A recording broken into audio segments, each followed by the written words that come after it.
Платите се само еден дел од демотивацијата кај младите кои ја напуштаат државата заради подобар животен стандард. Иновациите и напредните технологии и инвестирањето во истите се еден од клучните сегменти кои можат да го подобрат животниот стандард. Професорот Горјан Наџински вели дека загрижува фактот што во голем број млади ја напуштаат државата и потенцира дека нормално е платите да се повисоки, но дека треба и инвестиција во истражување и развој. За жал, заминуваат во голема бројка, не сите, меѓутоа во загрижувачки бројки заминуваат и најдобрите, голем број од најдобрите исто така заминуваат, така да наше е да пробаме да ги задржиме.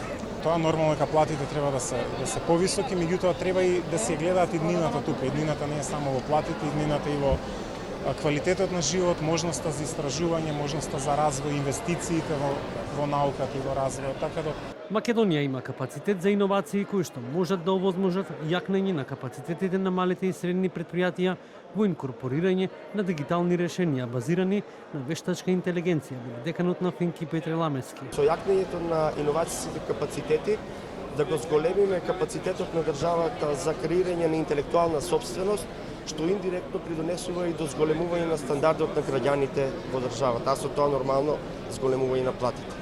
И додека едните разговараат за напредни технологии и иновации, другите застанати во преживувањето и трката за минималец од евентуално 500 евра.